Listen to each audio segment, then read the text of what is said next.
Talbot goes all supervillain-y. Deke saves the day. A moment years in the making. And we finally find out why Phil Coulson has to die. It's the penultimate episode of Marvel's Agents of S.H.I.E.L.D. Season 5, Episode 21. The Force of Gravity.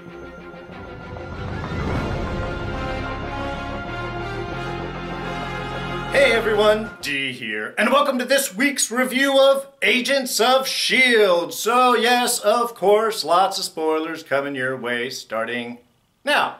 Alright, so, finally, we find out what the big push is this back half of the season. Why Phil Coulson has to die. And it's because of the centipede juice, to put it so bluntly.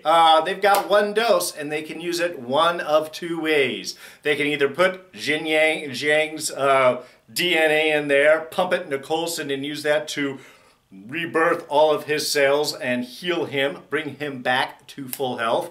Or they can use the odium with the Centipede Serum, inject it into Talbot, and overload him and blow out his heart, basically, whatever it does at the very end there. So, two different choices, only one dose. So, actually, and I love that. One, it brings it all up to a really simple choice. We can find out. I've argued a lot about the whole yo-yo information thing, and yes, I still think there's more info that we could have gotten out of her.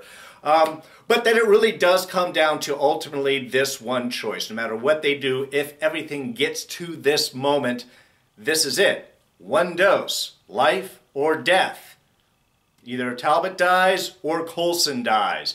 You can only make one choice. So it really brings the stakes up really high. And much like Gemma remarked in the episode, it is also very cool how this ends with the Centipede Serum. It was their first mission. It was the first episode when it popped up there with Mike Peterson.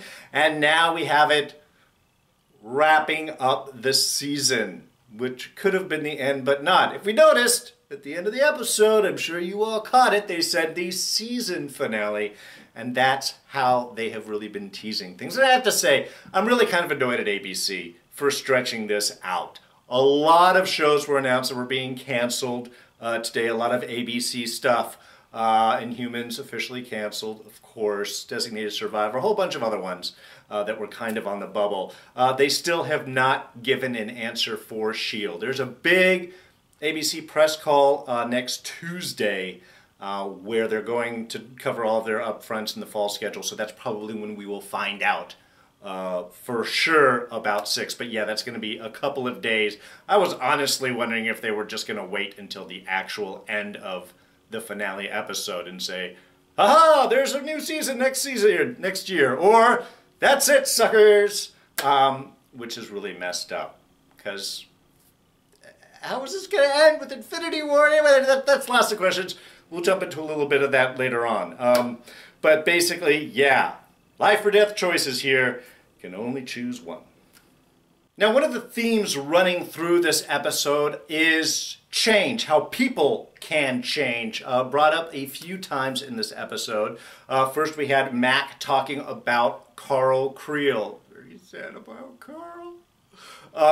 But talking about how when he had first met him, he had killed Isabella, his friend, Lucy Lawless, way back at the beginning of season 2. Thought she was going to stick around for longer than one episode, but nope. But how Mac wanted to kill him, you know, for revenge. And then we find out that Carl is actually, he's a good guy. He was, programmed by Hydra, was forced to work for them. And then once he got cured, he was very loyal, like Max said. I'm glad I got a chance to get to know him. How that relationship had changed. We, of course, have Coulson and May talking about Talbot. How he was very much an antagonistic figure when he first appeared. And there has been a lot of pro-S.H.I.E.L.D., anti-S.H.I.E.L.D. movement with their relationship over the years, and how at the end, he was waiting for S.H.I.E.L.D. He had fully convinced that Phil Coulson was going to come and save him. And so there was that change in him. And then also kind of as things went in the negative way, how he goes from there to becoming our big old supervillain. And in some ways, really, Talbot is such a tragic character because he has that kind of arc. He was a stern military man. He's always been trying to do the right thing. Believed S.H.I.E.L.D. might not be the best choice, learned that Phil could be trusted, that S.H.I.E.L.D. was a good thing, and then, because of that, gets shot in the head, not his choice, gets abducted by Hydra, also not his choice, programmed, turned, complied, totally messed up, and to try and fix these things, he eventually subjected himself to the chamber and the gravitonium and the madness that basically has ensued since then. So as much as Talbot has become our villain, and he is our big bad, he is a very tragic villain in that sense, that he never really made any of these choices. This is something that was kind of put upon him. He's a victim of circumstance. So it really, every little move, and I think that made so much of Talbot's kind of arc through this episode to, again, going from the wannabe hero to really the villain, fully embraced within this episode, is so poignant. And really gone over the nuts, okay? Has gone nuts, gone over the hill, is bye-bye there. Poor Agent Kim. Man, Talbot has two modes of attack right now. It's crushing people and absorbing people. I'm not sure which is worse. I mean, they're all bad. But yeah, it takes out poor Agent Kim there in the beginning with the ninja rolling Marauders. I love the Marauders here. They were parkour before, and now they're just like ninjas rolling up the ramp. I thought that was just hilarious. But then, you know, taking everything out, going down, seeing Carl, oh, so painful there, really connecting there, and even Carl is sensing. There was a great continuing theme of everybody seeing Talbot going, "What's up with the costume? What's up with the outfit?" I did kind of like that. He looked good. Adrian Pasdar has been working out, man. Talbot's looking all, he just thinks, like, I'm going to be the superhero. I'm going to look good inside of this outfit. Really, that scene where he was walking down the hallway with Kovas, and he was just like, I'm Tank Man. It was just, that was hilarious. But, like I said, back with Carl, that was such a sad scene right there, because I mean, you can see that Carl's really concerned, and the two of them have really developed this connection. Talbot basically just uses him. Just sits with the gravitonium, tempts him with this calming of the mind, and I was wondering, I was like, oh man, what are you going to do? Is this going to be bad? You're not really here to help Carl, what it is, but he doesn't. He uses the gravitonium, like Carl uses his powers to turn into gravitonium, and then sucks him in to increase his fuel supply. What is the line that he says? Is he's like, oh, it's so much better. It's like, yeah, this part isn't going to be so good for you, Carl, but it'll be fine afterwards. We have to be together. That was a constant theme of, like, again, it's crushing or sucking people in. The joining started to become a very weird thing, especially when he went back home. And he has that whole fallout with his family, which again is that perfect sequence where someone is trying to be the hero, but is making all the wrong choices. What does the Mac had said later on? Even the villain thinks he's the hero within his own story. And that is perfectly summed up with what Talbot is doing here. He thinks he's fixing things. He thinks he's doing back with his family, but all he's doing is continuing to make bad choices. Because of what's going on with his head, he sees you're either with him or against him, and that's why he lashes out against his wife, which of course scares his son. And I think that ended up being the kind of perfect summation once little Georgie came out and said, Dad, stop. You're not the hero, you're the villain. I think that really kind of finished that particular arc for Talbot in here. Yeah, he's still in his mind thinking that he's going to do the right thing, which he isn't. It's all going to be bad. But then again, like Max said, for the villain, he's the hero of his own story. And he doesn't see that trying to pull out the gravitonium from the Earth is going to crack much more of the Earth apart than he thinks. All right, well, there were a lot of excellent moments and points within this episode. First off, Deke saves the day! Who would have thunk it? Well, thank God he can count to 5, and he knows 0. Well, in an alien language, I suppose, is really what he was sort of pointing out right there.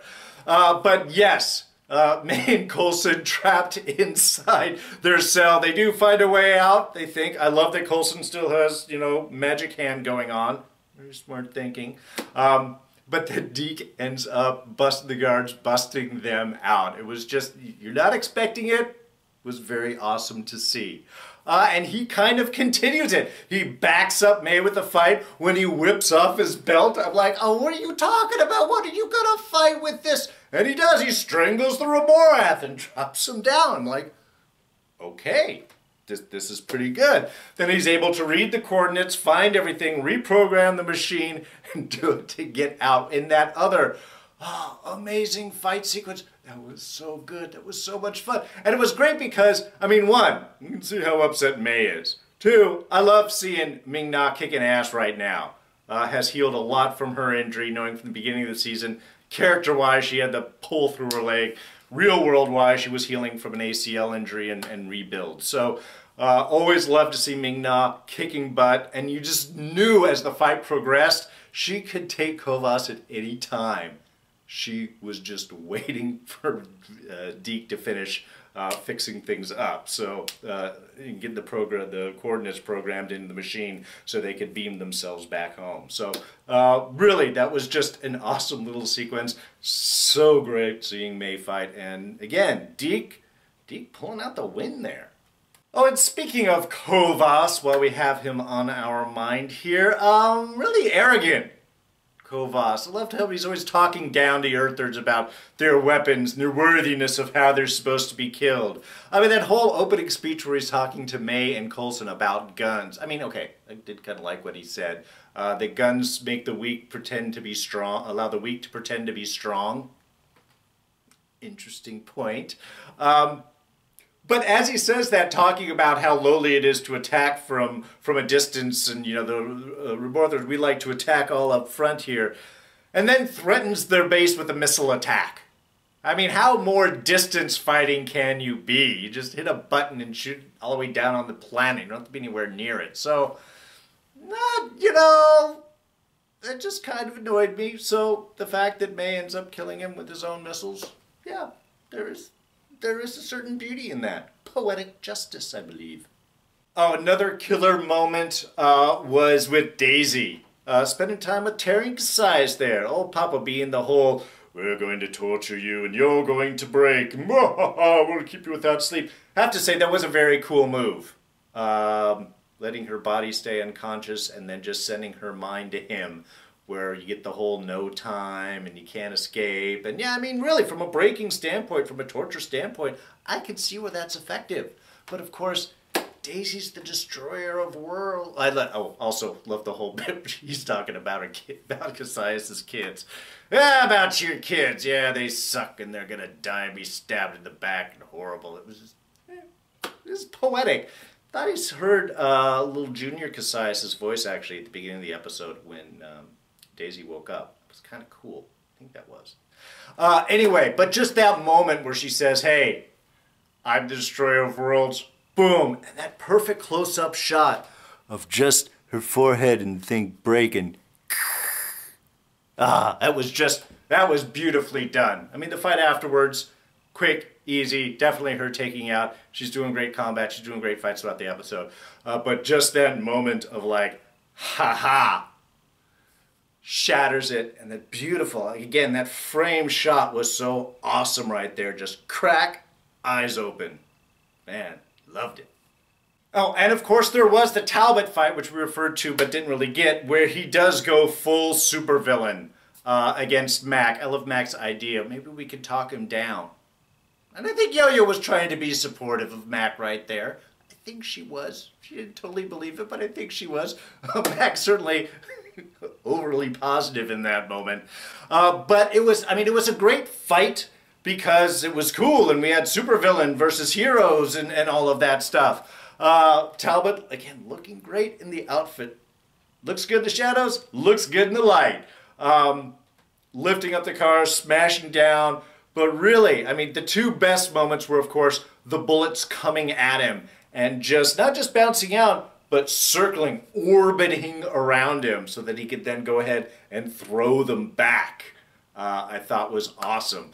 And the force he could probably throw them back, I think it would be a lot faster than the force that was sent at him, if he's controlling gravity and all. But anyway, that was a really cool visual moment.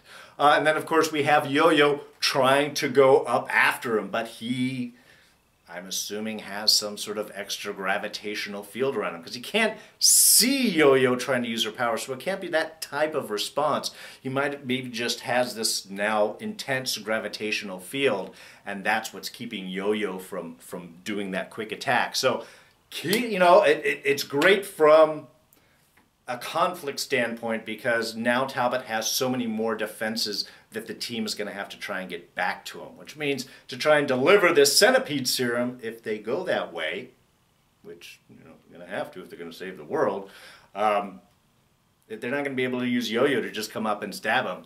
Can't do that. They're going to have to find another way to get something at him that'll actually get to him, which obviously will be the big challenge next episode. Oh, and there was one more thing. It was little, I don't know, it was a small moment. It was, no, I'm kidding, of course. Oh my God, I think probably half the fandom just dropped and screamed, both in joy and pain, knowing what is coming up. And that is, of course, our Scene of the Week.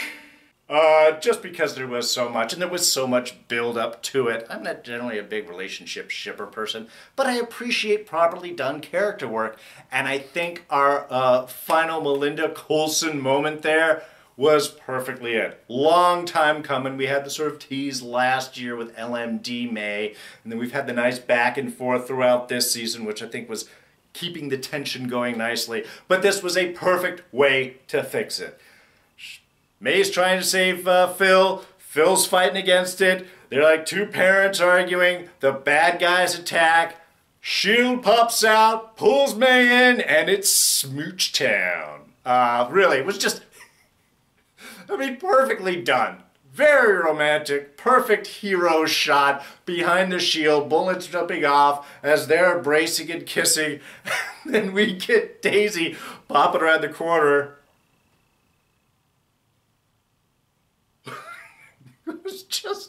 It was awesome. Even Deke was doing the it was just great. And then Daisy comes around, fights, beats the guys off. Was just perfect. And just such a cute, there was a cute little moment. I know you guys caught it. When of course Phil throws May's back line back to her. I thought that'd shut you up. And when May turns away, she's just like, she liked it. Oh yeah. So that was awesome. Also, gotta give up for Daisy's line, "Hot Lips." Hot Lips Coulson. That strangely sounds okay.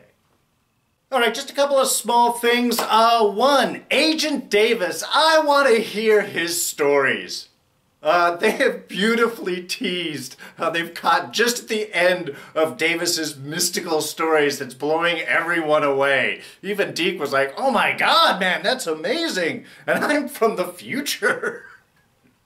Anyway, it was just, these are really great little character moments. It makes me really care about Davis. I mean, Kim, we just met for a moment. I was sad that he was gone, but Davis, well, we can't lose another pilot. Very true. But really enjoying this character build. We're going to have to find something, maybe in the DVD collection, you know, the behind the scenes. They should do some of Davis's stories. I don't know, maybe it's too much. Maybe it's better not to know. No, I want to know. Very interesting that Fitz is now looking at the possibilities of changing time. Which, you know, it's fun, you know, he's got to kind of get around to it. I love that it's just looking at it from a different angle. It's not saving his life, it's preventing him from dying. Again, it's the same thing, just different ways of looking at it. And as much as I've enjoyed all of the time discussions that have gone on throughout this episode, it is funny because in the MCU, the question has already been solved. You can change time. Doctor Strange, the Time Stone. At the end of Doctor Strange, he did the whole reversal. He saved Wu and everybody, and then they went in and were able to defeat the bad guys. So there, even though if it's a small moment, is changing time. Infinity War has its own little bit, but I'm not getting into that yet. So anyway, just kind of interesting. Yes, I appreciate all of Fitz's theories, but from the MCU standpoint, the very existence of the Time Stone means time can be changed. We're, of course, continuing to get our Infinity War references. Here it's the fallout from the Battle of New York. Obviously, next week in the finale will be around the time for the Battle of Wakanda. So, love how they just sort of space this out. And again, it's motivating the Villain-R show in Talbot in order for him to, well, do his villainy, trying to be good. So, I mean, it really works. I love this idea. Oh, and you guys see the new Luke Cage trailer? Looking good. Yeah. I love Deke's line, "You can't escape without escaping."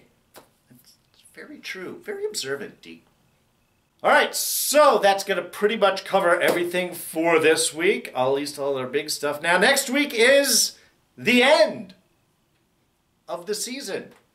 It's also the episode title name, so it kind of works both ways. But yeah, they keep saying season finale. Everything that's talked about is season finale. They're not saying series finale. So they're kind of leaving us just like dangling in the wind, waiting for an answer. But let's just assume at this point there is going to be a season 6. The big question is, how are they going to deal with that? Avengers 3 ends on a pretty significant note. Are they going to stop Agents of S.H.I.E.L.D. before that moment, before Infinity War actually ends? Are they going to carry that and leave that as part of the cliffhanger for next season? And then what are they going to do next season? It really depends on the time difference between Avengers 3 and Avengers 4. Now, Avengers 3 is this year, Avengers 4 is next year, and usually with the MCU, they follow our regular timeline. If it's a year between movies, it's a year in time frame. However, they have said that Infinity War takes place basically during Peter Parker's summer. That Spider-Man Homecoming is during the year, then during the summer we get Avengers 3, Avengers 4, and then Spider-Man Homecoming 2 is immediately after, going into the fall, the next year, the school year. So how much time are they going to have between the two movies? That's really going to dictate what Agents of S.H.I.E.L.D. can potentially do. There is a lot of opportunities for building out storyline from Fallout for 3 going into 4. But that's really dependent. Does 4 start immediately after 3? Do they take a few weeks? Do they take a month or so? How are these things going to go? And of course, what's that adventure particularly going to be? It's impossible to predict, but it does open up some interesting storylines that S.H.I.E.L.D. could potentially follow. Assuming they even stay here. Who knows? They could be chasing Ghost Rider across the dimensions. We have to kind of wait and see. Anyway, that's going to wrap us up for this week. Thank you so much for joining me. And if you enjoyed this review, please go ahead and hit that like button. Thoughts, ideas, comments, you know where to put them, down in the section below. Trying to get back to all of you. There's a lot of you now, so I can't always get to it, but I'm trying. Really love hearing what you guys are thinking, all of your theories, all of your just emotions about this show. So please keep it up. I will get back to as many of you as I can. You can always catch me on Twitter and Instagram. I am at Darren Jakes. Now, a bunch of shows we still got coming up. I know this is ending, but we're doing Westworld. We're doing Legion. Got Preacher coming up in June, July.